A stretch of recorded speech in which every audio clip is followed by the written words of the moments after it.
Good morning students, welcome to academy of science. हमारा आज का टॉपिक है to find a inverse using elementary transformation method. अच्छा, इसको सीखने से पहले थोड़ा हम लोग पहले की बातें करते हैं। जब मैंने मैट्रिक्स आपको पढ़ाना शुरू किया था तो मैंने आप लोगों को बताया था कि बेसिकली मैट्रिक्स की खोज क्यों की गई, मैट्रिक्स की हमें ज़रूरत क्या थी। तो मैंने उस समय आपको बताया था कि to solve the system of linear equations, basically linear equations के सिस्टम को सॉल्व करने के लिए हमने इसका यूज़ किया था। फॉर एग्ज़ाम्पल, अगर मैं एक लीनियर इक्वेशन लूँ like 2x + 3y = 5, x - 3y या x - y = 1, ऐसी कोई दो इक्वेशन ले ली मैंने। अब मान लेते हैं इस इक्वेशन को हमें सॉल्व करना है, तो सॉल्व करने के लिए आप एलिमिनेशन मेथड, सब्स्टिट्यूशन मेथड, इस तरह के मेथड्स लगाते थे 10th क्लास में।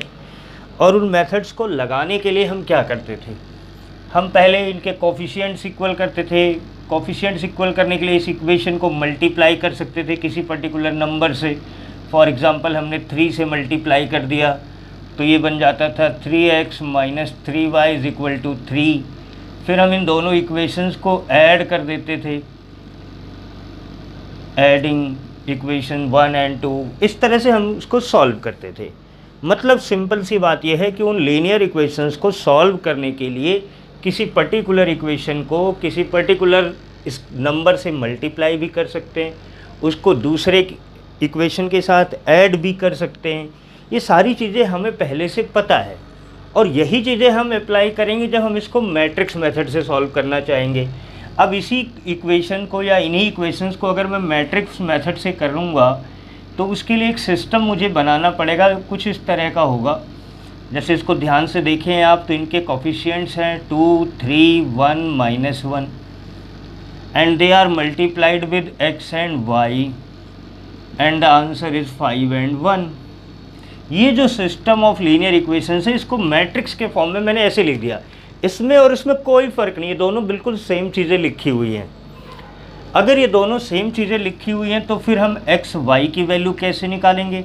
तो हमें पता है ये मैट्रिक्स यहाँ मल्टीप्लाई कर रहा है तो वहाँ जाके डिवाइड करना चाहिए, है ना। तो लाइक ऐसा होना चाहिए कि 1/2, 3, 1 - 1 और मल्टीप्लाइड बाई 5 और 1।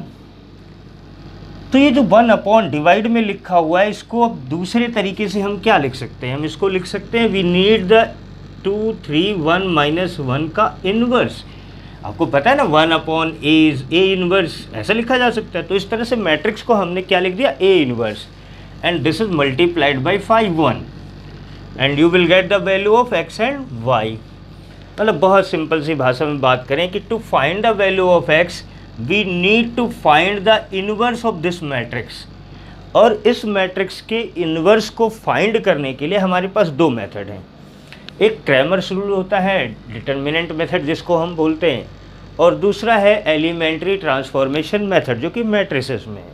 तो डिटर्मिनेंट में तो हम पढ़ेंगे डिटर्मिनेंट मेथड, क्रैमर्स रूल जिसको आप बोलते हैं। यहाँ पे हम एक्चुअल में एलिमेंट्री ट्रांसफॉर्मेशन मेथड पढ़ेंगे। क्या करने के लिए भाई, इसका इन्वर्स फाइंड करने के लिए हम एक मेथड पढ़ने जा रहे हैं। उस मेथड का नाम है एलिमेंट्री ट्रांसफॉर्मेशन मेथड। अब आ जाते हैं थोड़ा इस पर डिस्कस करने के लिए।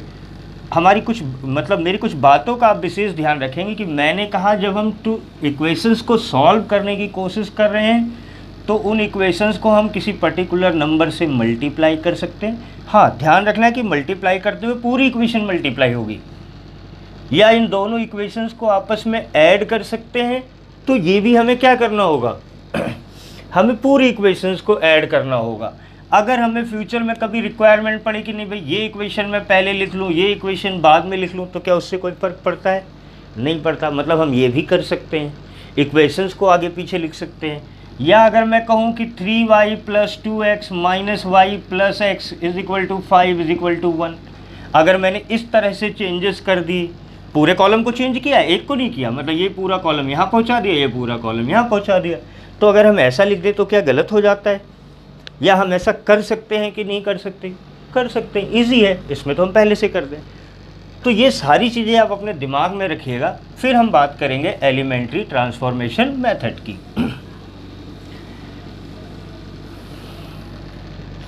अब मान लेते हैं हमें किसी पर्टिकुलर मैट्रिक्स ए का हमें कहा गया कि भाई इन्वर्स निकाल दो।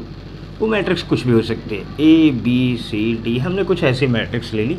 इस मैट्रिक्स का हमें इन्वर्स निकालने को कहा गया। तो इन्वर्स निकालेंगे कैसे, उसका क्या प्रोसेस होगा, उसका क्या तरीका होगा, उसी के लिए हमें कुछ बातें करनी है। फॉर एग्ज़ाम्पल अगर मैं कहूँ एक मैट्रिक्स होती है I and the I matrix is 1 0 0 1, इसको आप लोग बोलते हैं identity matrix. And if we multiply this matrix by I then what will be the answer. मतलब अगर मैं कहूँ कि a is equal to A I, अगर मैं ऐसा कहूँ तो क्या गलत होगा? ऐसा है या नहीं है? मतलब इस मैट्रिक्स A को अगर मैं I से मल्टीप्लाई करूं तो आंसर में मुझे A ही मिलेगा। और या फिर मैं कहूं कि A is equal to I into A, अगर ऐसा कर दूं तो क्या मुझे कुछ अलग आंसर मिल जाएगा? मुझे नहीं लगता अलग आंसर मिलेगा। मतलब मैं दोनों चीज़ें कर सकता हूँ, दोनों चीज़ें कर सकता हूँ। A is equal to A I भी होता है और A is equal to I into A भी होता है। बस फ़र्क क्या है कि जब मैं a इंटू आई कर रहा हूँ तो जो हमारी मैट्रिक्स है, जो हमारी गिवन मैट्रिक्स है, उसके रो एलिमेंट्स कंसीडर हो रहे हैं और इसके कॉलम। मतलब मैं इसको एज अ रो कंसीडर कर रहा हूँ और इसको एज अ कॉलम। जब मैं लिखता हूँ a is equal to A आई तो मैं रो एलिमेंट्स को यूज़ करता हूँ। लेकिन जब मैं a इज इक्वल टू आई ए लिखता हूँ तो हमारी गिवन मैट्रिक्स के कॉलम एलिमेंट्स यूज़ कर रहे हैं। हमारी जो मैट्रिक्स है उसके कॉलम एलिमेंट्स पहले यूज़ किए जा रहे हैं, जबकि आई के क्या यूज़ हो रहे हैं? रो यूज़ कर रहे हैं। मतलब शायद ये हुआ कि मुझे ध्यान रखना है कि अगर एलिमेंट्री ट्रांसफॉर्मेशन करते हुए मैं रो एलिमेंट्री ट्रांसफॉर्मेशन करता हूँ, कौन सा? रो एलिमेंट्स का ट्रांसफॉर्मेशन करता हूँ, रो एलिमेंट्री ट्रांसफॉर्मेशन करता हूँ, तो मैं ये इक्वेशन यूज़ करूँगा। लेकिन अगर मैं एलिमेंट्री कॉलम ट्रांसफॉर्मेशन करता हूं तो, यानी जब कॉलम के एलिमेंट्स को ट्रांसफॉर्म करूंगा तो मैं ये वाले इक्वेशन यूज़ करूंगा। आपको मेरी बात समझ में आ गई होगी कि मतलब मुझे अगर रो एलिमेंट्स को ट्रांसफॉर्म करना है, रो के एलिमेंट्स को ट्रांसफॉर्म करना, रो के रूल्स लगाने हैं, तो मैं ये लिखूंगा a is equal to A into I. क्यों? क्योंकि यहाँ इस फॉर्मेट में हमारी गिवन मैट्रिक्स के रो एलिमेंट्स यूज़ हो रहे हैं मल्टीप्लाई के लिए। जबकि अगर मैं कॉलम को ट्रांसफॉर्म करूँगा, कॉलम वाइज ट्रांसफॉर्मेशन अप्लाई करूँगा, तो कॉलम हमारी मैट्रिक्स का इस केस में यूज़ हो रहा है, इसलिए हम ये वाला फॉर्मेट यूज़ करेंगे। मतलब सिंपल सी बात मुझे जो समझ में आई वो ये आई कि या तो हम एलिमेंट्री रो ट्रांसफॉर्मेशन लगा सकते हैं या फिर हम एलिमेंट्री कॉलम ट्रांसफॉर्मेशन लगा सकते हैं। दोनों ट्रांसफॉर्मेशन एक साथ यूज़ नहीं कर सकते। तो जब हम एलिमेंट्री रो ट्रांसफॉर्मेशन करेंगे, बाय द रो करेंगे, तो हम लिखेंगे a is equal to A I. Clear है मेरी बात? और जब हम एलिमेंट्री कॉलम ट्रांसफॉर्मेशन करेंगे तो हम लिखेंगे a इज इक्वल टू आई ए। मतलब दोनों का सेम ही है, दोनों में कोई चेंज नहीं है। बस फ़र्क इतना है कि रो में इसको अप्लाई करते हैं और कॉलम में उसको अप्लाई करते हैं। और उसके पीछे जो लॉजिक मुझे समझ में आया वो मैंने आपको बताया। इससे आपके दिमाग में भी शायद फिट हो जाएगा कि पहले लिखा हुआ है तो पहली मैट्रिक्स की हम रो लेते हैं, दूसरे का कॉलम लेते हैं। ये नेचुरल रूल है। हालांकि इसके पीछे और जो विशेष लॉजिक है वो आप ग्रेजुएशन क्लासेस में पढ़ेंगे, पर यहाँ के लिए आपके दिमाग में सेट करने के लिए ये रूल आपके लिए एनफ है। And here a is equal to I into A, I A के एलिमेंट्स कॉलम यूज़ होंगे। तो जब हम कॉलम ट्रांसफॉर्मेशन कर रहे होंगे तो हम यूज़ करेंगे a इज इक्वल टू आई ए। जब हम रो ट्रांसफॉर्मेशन यूज़ कर रहे होंगे तो हम लिखेंगे a is equal to A I. Clear है? अब रो को ट्रांसफॉर्म करके जो ट्रांसफॉर्मेशन हम यहाँ अप्लाई करेंगे वही ट्रांसफॉर्मेशन हम यहाँ भी अप्लाई करेंगे। जो ट्रांसफॉर्मेशन हम यहाँ अप्लाई करेंगे वही ट्रांसफॉर्मेशन हम यहाँ भी अप्लाई करेंगे और इसको एज इट इज रखेंगे। तो इसको ट्रांसफॉर्म करते हुए हमें आई बनाना है, इसको ट्रांसफॉर्म करते हुए हमें आई बनाना है और ये ट्रांसफॉर्म करते हुए क्या बन जाएगा, ए इन्वर्स बन जाएगा। क्यों बन गया भाई, ध्यान से देखो, ए इंटू ए इन्वर्स इज 1, मतलब आई आइडेंटिटी मैट्रिक्स। तो जैसे जैसे इसको चेंज करके तुम आई बनाओगे वैसे वैसे चेंज होता हुआ ये अपने आप क्या बनेगा, ए इन्वर्स बनेगा। तो जब आप इसको ट्रांसफॉर्म करके चेंज करके आई बना दोगे तो ये जो बनेगा वो अपने आप क्या बनेगा, ए इन्वर्स बनेगा। सेम स्टोरी यहाँ पे करनी है, इसको कॉलम ट्रांसफॉर्म करते हुए हमें क्या बनाना है, आई, और जैसे जैसे ये आई बनेगा ये अपने आप क्या बनेगा, ए इन्वर्स। तो अगर मुझे टारगेट समझ में आया तो टारगेट बड़ा फिक्स सा है कि we have to apply either row transformation और column transformation. By row transformation we have to make it I, by column transformation we have to make it I. I मतलब आइडेंटिटी मैट्रिक्स बनानी है हमें। Identity matrix बनाने का मतलब क्या हुआ, आइडेंटिटी मैट्रिक्स मतलब डायगोनल एलिमेंट्स को 1 बनाना है, रिमेनिंग एलिमेंट्स को 0 बनाना है। 2:2 हो या 3:3 हो, 1 1 1। डायगोनल एलिमेंट्स को 1 बनाना है और बाकी सभी एलिमेंट्स को हमें 0 बनाना है। और ये सब बनाने के लिए हम एलिमेंट्री रो ट्रांसफॉर्म करेंगे या फिर एलिमेंट्री कॉलम ट्रांसफॉर्म करेंगे। अब सवाल ये है कि रो या कॉलम को ट्रांसफॉर्म करते हुए हम क्या क्या कर सकते हैं। वैसे तो मैं आपको बता चुका हूँ कि क्या क्या कर सकते हैं। फॉर एग्ज़ाम्पल मैंने लिखा 1 2 3 5 6 7 4 8 9। अब ये मैंने एक मैट्रिक्स लिख दी और इस मैट्रिक्स ए का हमें ए इन्वर्स निकालना है। हमें क्या निकालना है, ए इन्वर्स निकालना है।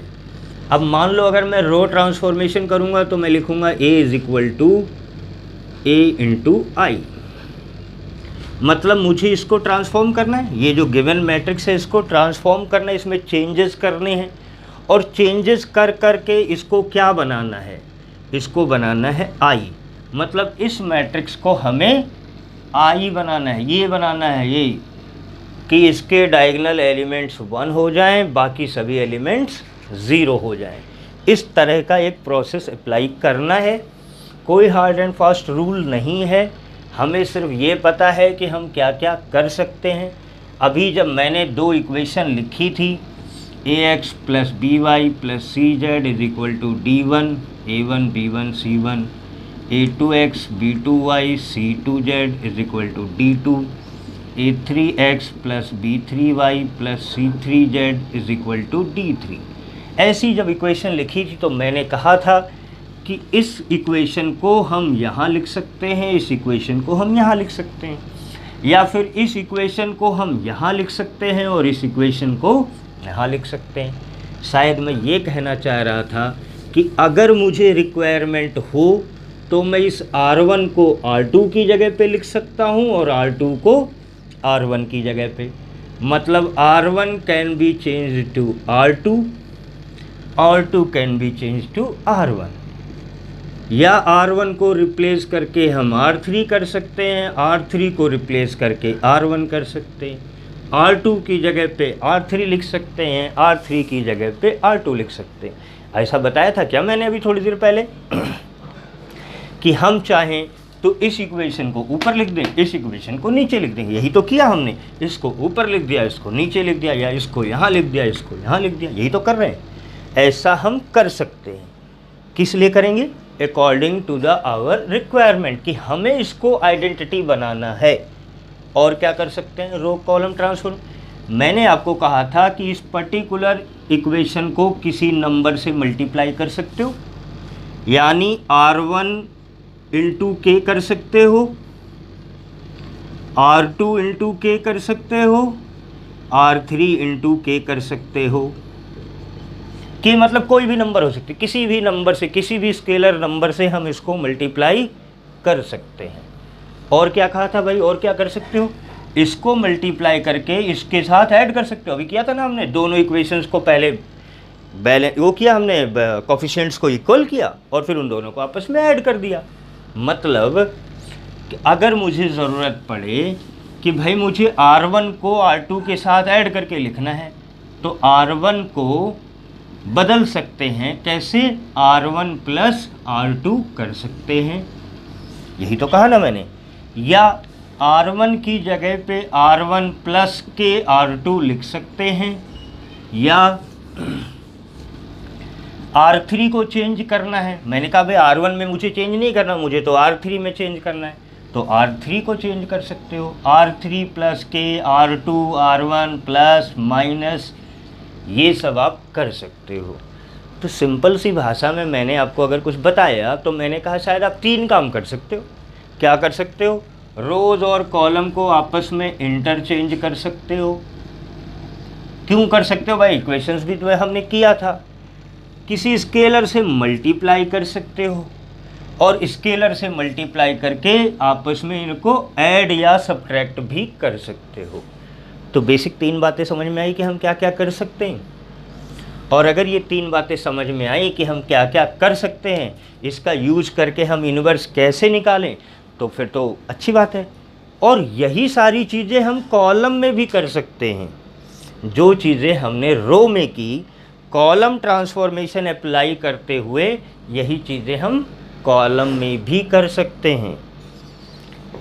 पहले आप लोग इसको नोट कर लें, फिर मैं बताता हूँ कि कॉलम में भी सेम स्टोरी में क्या क्या किया जा सकता है। इक्वेशंस के लिए हमने बताया था आपको, अगर आपको दिमाग में आया, मैंने कहा तो इसको दिमाग में रखो। y को इधर लिख दिया था, x को उधर लिख दिया था, z को इधर, मतलब C1 can be change to C2, C2 can be change to C3, C3 can be change to C1। एक काम जो हम कर सकते हैं। दूसरा काम हम क्या कर सकते हैं, C1 can be multiplied by K, C2 can be multiplied by some number, C3 can be multiplied by some number.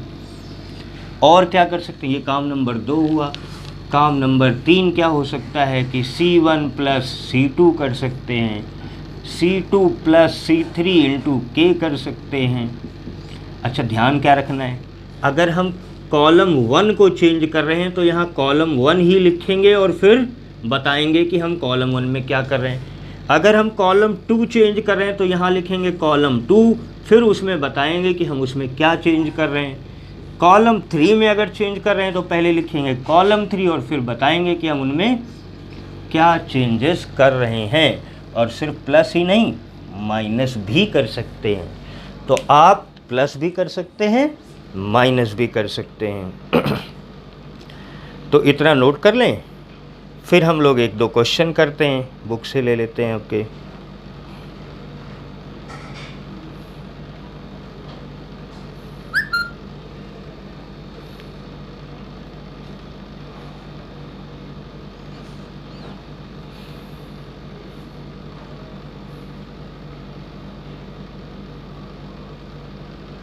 एक क्वेश्चन उठाते हैं आपके बुक से, 3.4 के क्वेश्चन करते हैं।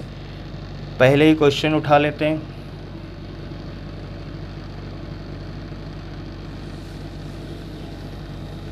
पहले कुछ आसान से क्वेश्चन करते हैं, फिर थोड़ा मुश्किल पे प्रोसीड करेंगे।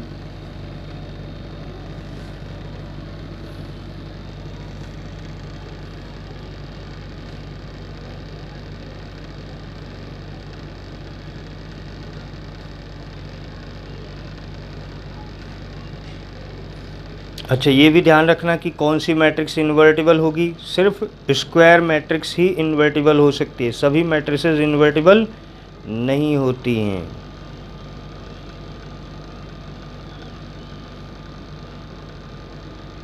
एक मिनट होल्ड करें, मैं एक बार क्वेश्चन ले लेता हूँ फिर आपको बताता हूँ।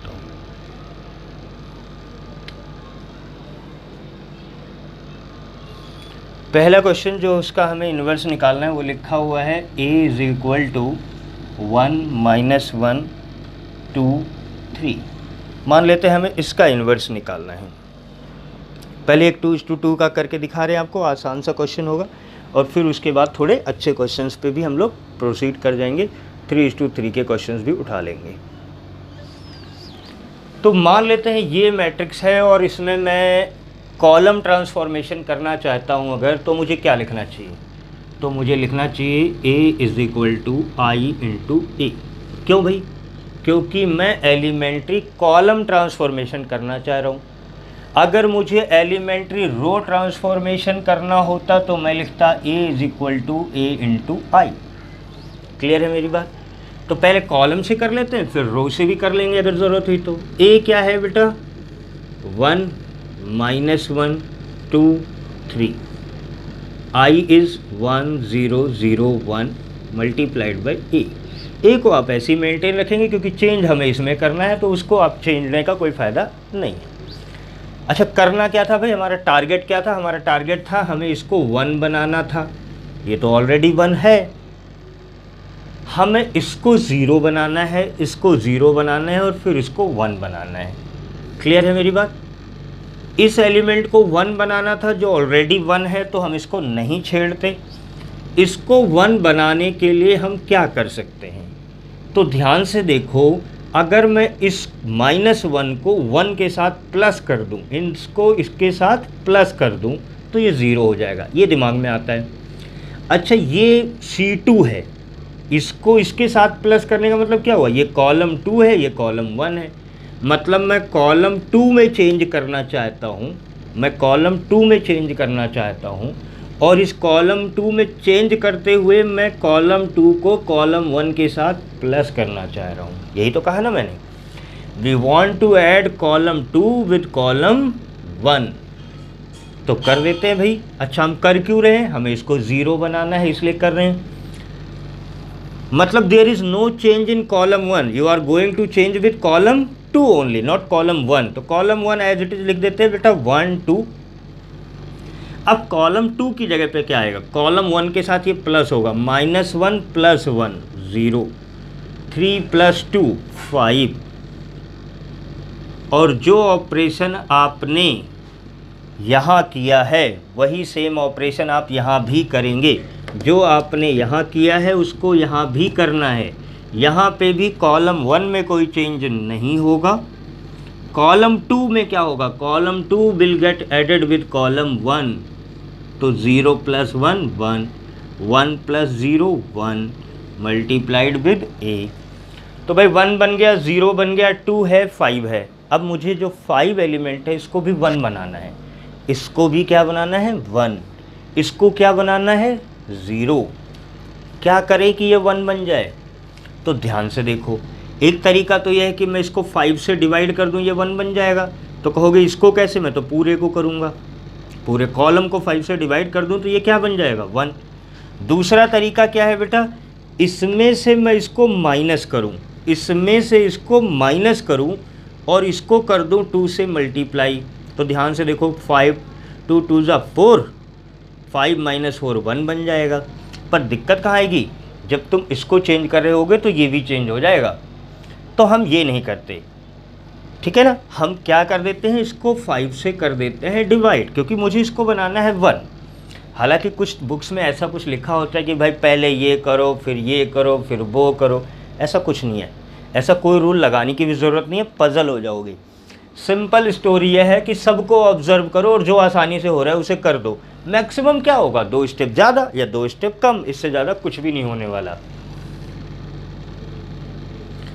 तो let's C2 divided by 5। C2 को हमने 5 से क्या कर दिया? डिवाइड कर दिया। अच्छा, C2 को 5 से डिवाइड क्यों किया? क्योंकि अगर मैं इसको 5 से डिवाइड करूंगा तो ये 1 बन जाएगा और हमारा टारगेट क्या है? इसको 1 बनाना। तो बना देते हैं भाई। C2 डिवाइडेड बाई 5 मतलब फिर से कॉलम 2 चेंज होना है, कॉलम 1 में कोई चेंज नहीं होना। 1 2 0 1। 0 को 5 से डिवाइड किया, 0 आया। 5 को 5 से डिवाइड किया, 1 आया। यहाँ पे भी सेम प्रोसेस, 1 0 1/5 1/5, क्योंकि कॉलम 2 को हमें 5 से डिवाइड करना था, वहाँ भी कर दिया। ओके, 3 चीज़ें हो गई बेटा। 1 बन गया, 0 बन गया, 1 बन गया, है ना। ये हमारा 1 बन गया, ये हमारा 0 बन गया, ये 1 बन गया, ये 0 बन गया, ये 1 बन गया। अब इसको 1 बनाना है या 0 बनाना है? 0 बनाना है। ये जो 2 लिखा हुआ है इसको 0 बनाना है। क्या करूँ भाई इसको 0 बनाने के लिए? इसमें से इसको माइनस करूँ तो ये 0 बनेगा नहीं, ये 2 से मल्टीप्लाई होता तो बन जाता 2 - 2 0। मतलब मैं C1 में चेंज करना चाह रहा हूँ इस बार, इसमें C1, अच्छा एक एलिमेंट में चेंज नहीं होगा, होगा तो पूरे कॉलम में होगा।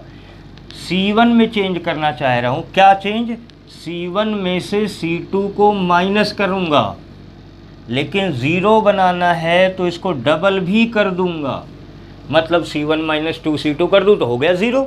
देखो ध्यान से, 2 - 2 0, यही तो करना था, कर देते हैं भाई।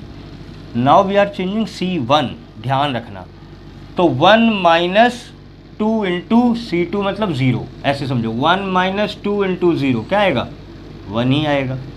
2 - 1 इंटू 2 क्या आया, 0 आया। समझ आ गई बात, बहुत बढ़िया भाई, ये 1 हो गया, ये 0 हो गया, ये पहले से 0 था, ये 1 था, हमारा टारगेट कंप्लीट होता हुआ नज़र आ रहा है। ये जो है वो I बन गया, मतलब वो जो बनेगा वो A इन्वर्स बनेगा। तो चलो बेटा जो यहाँ किया है वही यहाँ करते हैं। क्या किया है, 1 minus C1 minus 2 into C2 मतलब 2 इंटू 1/5, तो सीधी भाषा में कहें 1 - 2/5, 1 - 2/5 इज़ 3/5, 0 - 2/5 -2/5, C2 में कोई चेंज नहीं है, 1/5 इंटू A।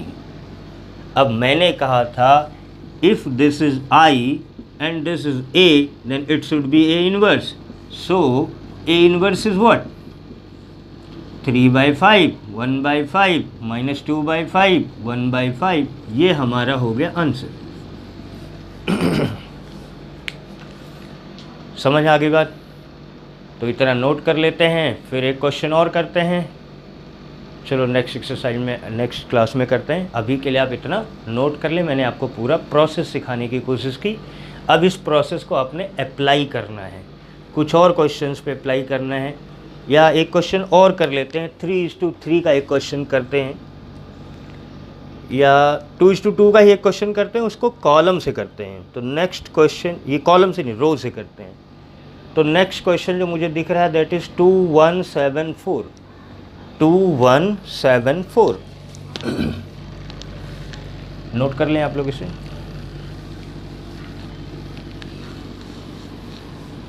ये क्वेश्चन जो अभी अभी मैंने किया, ये मैंने कॉलम से किया है, अब यही परफॉर्मेंस मैं रो से करता हूँ। The question A is 2174, clear है। इस बार मैं लिख रहा हूँ A इज इक्वल टू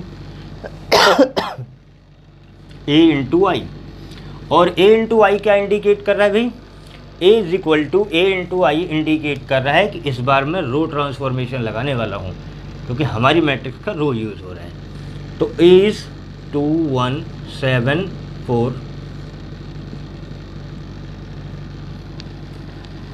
यहाँ पे आते हैं बेटा, A को A ही रखो और लिखो I इज़ 1001। नाउ अब हमें इसको बनाना है 1001, मतलब फर्स्ट एलिमेंट दिस 1 2 बनना चाहिए, सॉरी इसको 1 बनाना है, इसको 0 बनाना है, इसको 0 बनाना है और इसको 1 बनाना है। तो इसको 1 बनाने के लिए C1 - C2 तो कर सकते हैं, पर मैंने ट्रांसफॉर्मेशन कौन सा लगा दिया है, रो, तो मुझे रो ट्रांसफॉर्मेशन से करना है, मतलब आई हैव टू चेंज रो में चेंजेस करने हैं। तो ऐसा क्या करूं कि ये 1 बन जाए। एक चीज़ तो दिमाग में आ गई कि भाई अगर इसको मैं 1 से डिवाइड कर दूं, क्या कर दूं, 2 से डिवाइड कर दूं तो ये 1 बन जाएगा, कोई दिक्कत नहीं है। 2 से डिवाइड करने में थोड़ी सी प्रॉब्लम क्या आएगी कि आपको फ्रैक्शंस में डील करना पड़ेगा। तो फ्रैक्शंस में डील करने में अगर आप कन्वीनियंट हैं तो आप 2 से डिवाइड कर दीजिए, वरना आप कुछ और भी ढूंढ सकते हैं, कोई और तरीका भी ढूंढ सकते हैं। क्या तरीका ढूंढा जाए, या 2 से डिवाइड करके किया जाए। वैसे तो अब लाइव क्लास होती तो मैं आप लोगों से पूछ के आगे प्रोसीड करता, क्योंकि तरीके दोनों पॉसिबल हैं। फिलहाल डिवाइड कर देते हैं, R1 is equal to R1 divided by 2। अच्छा, R1 को मैंने 2 से डिवाइड क्यों किया भाई, क्योंकि मुझे इसको 1 बनाना है, इसके अलावा और कोई मेरे पास लॉजिक तरीका कुछ नहीं है। मैंने सिंपली 1 बनाना है और सिंपली 1 बनाने के लिए हम जो कर सकते हैं वो हम कर रहे हैं। तो फॉर एग्जांपल मैंने इसको 2 से डिवाइड कर दिया, पूरी रो को करना पड़ेगा, ध्यान रखना है। तो 2 को 1 से किया तो आया 1, 1 को 2 से किया तो 1/2, ये है 7, ये है 4 a। जो यहाँ किया है वो यहाँ भी करना पड़ेगा। 1 इज़ 1/2, 0 0 1। क्लियर है यहाँ तक? तो ये तो बन गया हमारा 1। नाउ अब हमें इसको 0 बनाना है और इसको 0 बनाना है, तो पहले इसको टारगेट कर सकते हैं या फिर इसको टारगेट कर सकते हैं, वो हमारे ऊपर डिपेंड करता है। तो मैं क्या करता हूँ, इसमें से इसको माइनस करता हूँ, इसमें से इसको माइनस करता हूँ 7 से मल्टीप्लाई करके। तो 7 - 7 0 हो जाएगा क्या? मतलब R2 में चेंज कर रहा हूँ, R2 - 7 R1, R2 - 7 R1। थोड़ा टिपिकल हो गया क्योंकि फ्रैक्शंस में चला गया, पर आप लोग 12th क्लास में हैं तो मैं मान सकता हूँ कि फ्रैक्शंस आपको आते होंगे।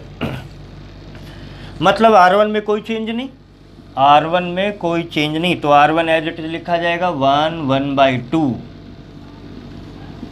यहाँ है A, यहाँ भी कोई चेंज नहीं, यहाँ भी R1 में कोई चेंज नहीं, 1/2 0। चेंज कहाँ होना है? R2 में। क्या चेंज होना है? 7 - 1 × 7, 7 - 1 × 7, तो 7 - 7 0। 4 - 7 1/2, 4 - 7 × 1/2। तो ध्यान से देखो, 2 4 जा 8 - 7 1/2 आ गया क्या? 2 4 जा 8 - 7 1/2 आ गया यहाँ पर माइनस करने पर। क्लियर है ना? और जो यहाँ किया है वहाँ भी करो। 0 - 7/2, 0 - 7 × 1/2, तो 0 - 7/2 इज -7/2। 1 - 0 × 7 1 ही रह जाएगा। क्लियर हो गई बात? तो भैया हमारा हो गया ये 1, ये हो गया 0, इसको भी बनाना है 0। तो आसान सा दिख रहा होगा, अगर R1 - R2 कर दूं तो ये 0 बन जाएगा क्या? तो कर देते हैं। I change R1 as R1 - R2। मतलब चेंज कहाँ होना है? R1 में। क्या चेंज होना है? R1 में से R2 माइनस हो जाएगी, तो 1 - 0 1, 1/2 - 1/2 0। R2 में कोई चेंज नहीं। यहाँ पे भी सेम, R1 - R2 मतलब 1/2 में से माइनस करना है किसको? -7/2 को। तो 1/2 माइनस माइनस क्या हो गया? +7/2। तो 1 + 7 8/2 मतलब 4। 0 - 1 -1 ए एज इट इज रहेगा, ध्यान रखना है। R2 में कोई चेंज नहीं, 7/2 एंड 1। तो हम 90% काम कंप्लीट कर चुके हैं। 1 हो गया, 0 हो गया, 0 हो गया। अब सिर्फ इसको 1 बनाना है। आसान सा काम दिख रहा है भाई, 1/2 को 1 बनाना है। क्या करूं? Multiplied by 2। किसको? पूरी रो को करना पड़ेगा। मतलब R2 = R2 × 2। देखते हैं क्या आया? 1 0, कोई चेंज नहीं। यहाँ आते हैं, इसको 2 से मल्टीप्लाई करें 0, इसको 2 से करें 1 a। 4 - 1 कोई चेंज नहीं। -7/2 को 2 से मल्टीप्लाई करेंगे तो आ जाएगा -7। 1 × 2 2 आ गया। तो ये अगर आई है तो ये होना चाहिए A inverse. What is A inverse? A inverse is 4 - 1 - 7 2। 4 - 1 - 7 2। तो ये मैंने अप्लाई किया 2:2 की मैट्रिक्स में। अब एक क्वेश्चन 3:3 का ले लें, थोड़ा बड़ा जाएगा पर मुझे लगता है कर लेना चाहिए क्योंकि फिर आगे से हमें टाइम नहीं मिल पाएगा। एक क्वेश्चन आपको 3:3 का कराते हैं।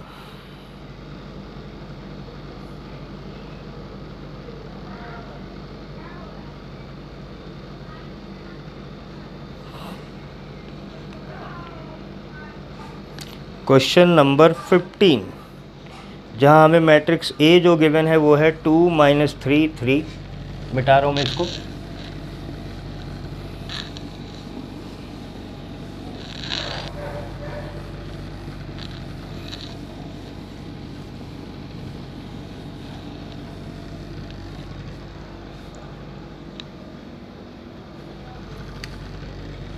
The matrix A is 2 - 3 3 2 2 3 3 - 2 and 2। ये A हमें गिवन है और इस A का हमें इन्वर्स निकालना है।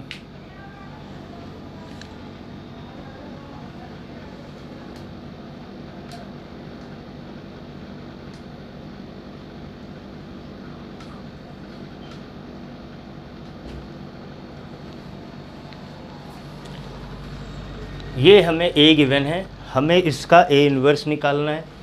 अगर हम रो एलिमेंट्री ट्रांसफॉर्मेशन लगाना चाह रहे हैं तो हमें क्या लिखना चाहिए? A is equal to AI। If we want to apply row elementary transformation we will write A is equal to A into I। अगर मैं कॉलम ट्रांसफॉर्मेशन लगाना चाहता हूँ तो मैं लिखूँगा A is equal to I into A। तो फिलहाल हम रो से ही करते हैं और रो से करते हुए हम क्या लिखेंगे? A is equal to A into I। A is equal to A into I। A is 2 - 3 3 2 2 3 3 - 2 2। हालांकि ये कॉलम से आसान पड़ता है पर फिर भी मैं आपको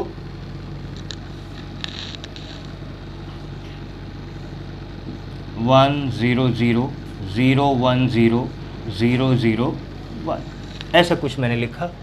मुझे इसको ट्रांसफॉर्म करते हुए 1 बनाना है। 1 मतलब आइडेंटिटी मैट्रिक्स बनाना है, I बनाना है। और दूसरे वाले को हमें, ये दूसरा जो चेंज होगा ये अपने आप क्या बन जाएगा? A इन्वर्स बन जाएगा। तो शुरू करते हैं ऑपरेशंस लगाना। क्या कर सकते हैं बेटा कि ये 1 बन जाए? तो पहला तो दिमाग में आता है कि अगर हम इसको 2 से डिवाइड कर दें तो 1 बन जाएगा। पर 2 से डिवाइड करने की प्रॉब्लम फिर वही है कि ये फ्रैक्शंस में चला जाता है और फ्रैक्शन में कैलकुलेशन थोड़ी मुश्किल हो जाती है। जैसे पिछला तो 2/2 का था, वो चल गया। अच्छा, इसमें से इसको माइनस करूं तो ये माइनस का 1 आ जाएगा। कोई प्रॉब्लम तो नहीं है माइनस का आने में, या कोई प्रॉब्लम है? मुझे लगता नहीं। अच्छा, मान लो अगर आपको प्रॉब्लम भी हो तो आप R3 की जगह R1 लिख दो, R1 की जगह R3 लिख दो। ऐसा भी तो हम कर सकते हैं, हमने पता कुछ नहीं होता। मैक्सिमम स्टेप्स थोड़े से बढ़ेंगे, इससे ज़्यादा कुछ नहीं होता। I have replaced R1 by R3 means जहाँ R3 है वहाँ R1 हो जाएगा और जहाँ R1 है वहाँ R3। तो लिख रहा हूँ मैं 3 - 2 2। देखो ये सारा ऊपर चला गया। 2 2 3 and the last one is 2 - 3 3। जो परफॉर्म यहाँ किया है वो यहाँ भी परफॉर्म करना है। तो 1 0 0 की जगह 0 0 1 आ गया। 0 1 0 में कोई चेंज नहीं, यहाँ 1 0 0 आ गया। ओके, तो अब अगर मैं R1 में से R3 को माइनस करूँ तो यहाँ 1 आ जाएगा। अगर मैं R1 में से R3 को माइनस करूँ तो यहाँ 1 आ जाएगा। अच्छा, R1 में से R2 को माइनस करूँ तो भी 1 आ जाएगा। अब मतलब दोनों में से कुछ भी कर दें हमें कोई फ़र्क नहीं पड़ रहा है। ठीक है, तो हम क्या कर रहे हैं बेटा? R1 की जगह पे R1 माइनस R3 करते हैं। R1 की जगह पे R1 माइनस R3, तो 3 - 2 1 -2 -3 -2 -3 तो हो गया +1। 2 - 3 -1। R1 में चेंज किया है मतलब बाकी चेंजेस नहीं होंगे, एज इट इज़ रहेंगे। 2 2 3 2 - 3 3। Let's move over here. जो यहाँ परफॉर्म किया है वही सेम यहाँ परफॉर्म करेंगे। R1 - R3 मतलब 0 - 1 -1 0 - 0 0 1 -0 1 0 1 0 1 0 0।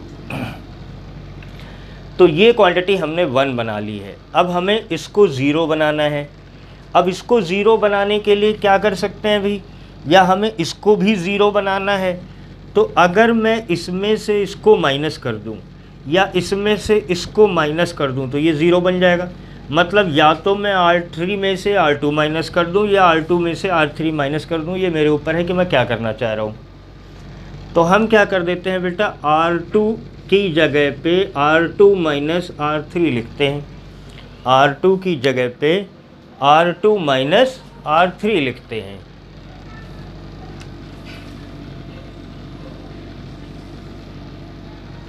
या एक काम करो, इतना नोट कर लो, फिर मैं आगे ऊपर से कराता हूँ।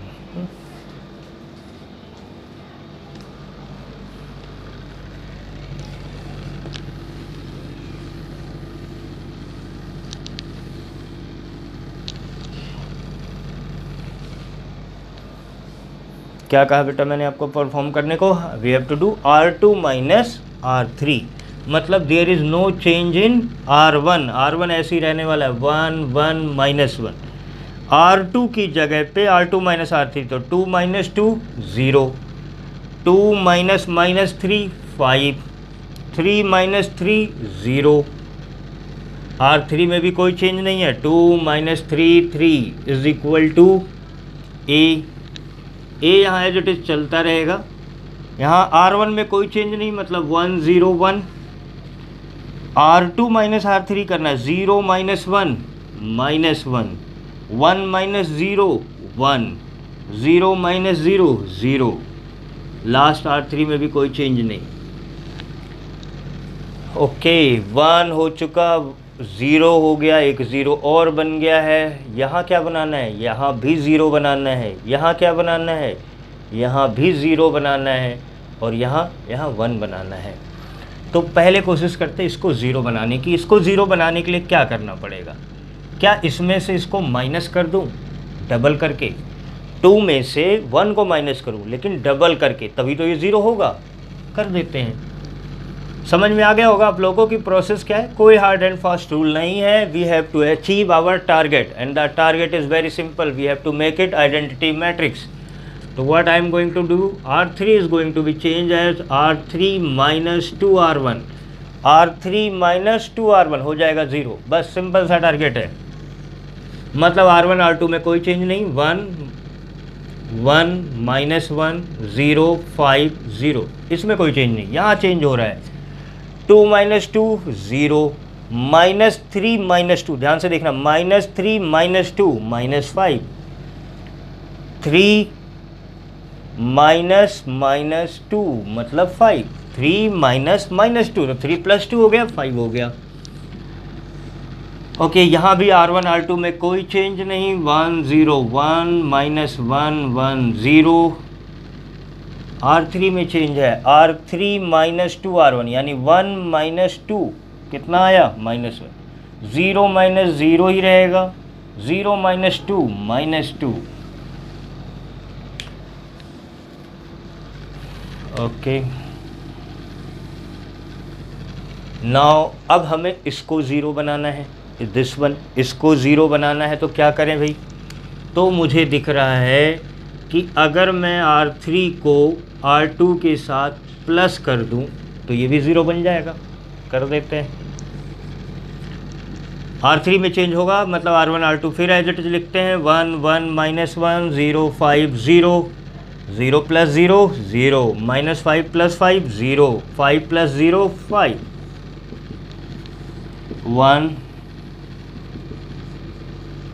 0 1 माइनस 1 1 0, R3 प्लस R2 मतलब माइनस 1 माइनस 2, 0 1 1 माइनस 2 0 माइनस 2।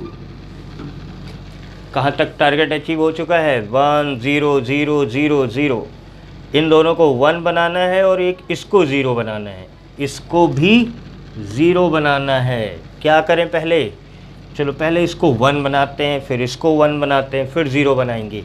यहाँ 2 ऑपरेशन एक साथ लगा रहा हूँ मैं, R2 को 5 से डिवाइड करूँगा तो देखो ये 1 बन जाएगा, R3 को भी 5 से डिवाइड करूँगा तो ये भी 1 बन जाएगा, मतलब R2 and R3 both divided by 5 कर देते हैं। और जब हम ऐसा करेंगे तो क्या बनेगा, फिर से जगह तो कम ही बची है, चलो ये ऊपर वाली लाइन नोट कर लें आप लोग, वो मिटा देता हूँ मैं।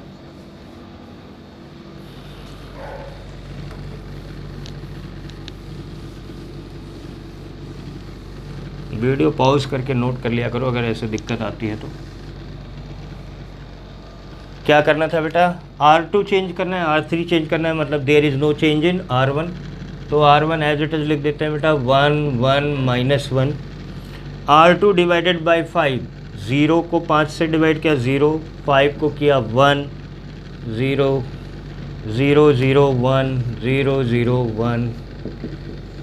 जो यहाँ किया है वो यहाँ भी करना पड़ेगा, ये एज इट इज़ रहेगा 1 0 1 माइनस 1/5, 1/5 0 माइनस 2/5, 1/5 माइनस 2/5।